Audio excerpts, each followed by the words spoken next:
kabiluko gara.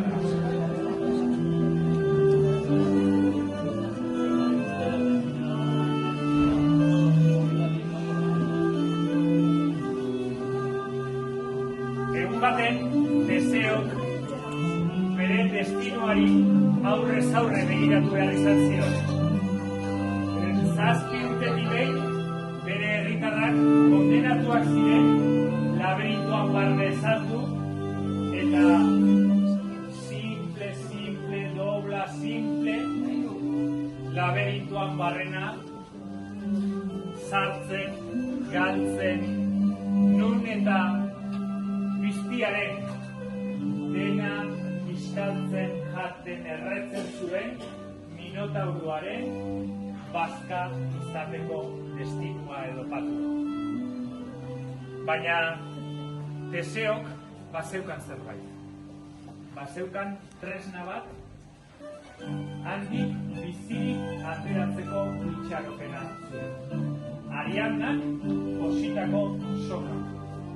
Soka horrekin eta bere dantzaren gaitasunekin sartu zen laberintoan barrena eta simple, dobla,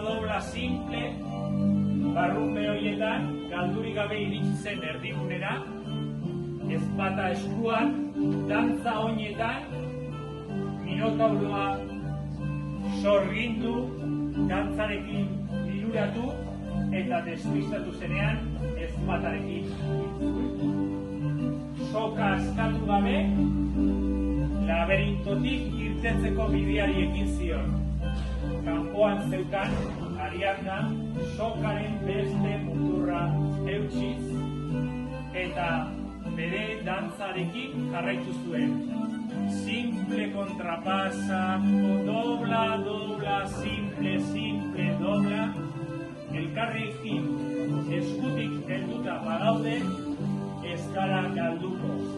Eta gure soka honek emango digu sartuta gauden beize honetatik ateratzeko bidea. Gure kulturaren eta gure bizitzaren laberinto honetan aurrera egingo dugu elkarri eskutik lotuta eusten diogun bitartean. Gaurko gizartearen indibidualtasuna, norbanakoa dena eta aurreskuaren bakardadea hautatzen baldin badugu, gure bideak motz izango du etorkizuna edo geroa.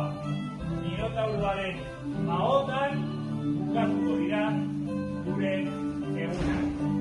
Aldiz, Teseok egin bezala, sokari helduta jarraitzen baldin badiogu gure herriaren iparrorratza izan den dantzari, baina bereziki elkarrekin dantza egiteko kulturari, nik uste dut izango dugula gerorik eta euskaldunok ez bakarrik berbaz, baita gorputzez ere euskaraz bizitzen, hitz egiten eta dantzatzen jarraituko dugula.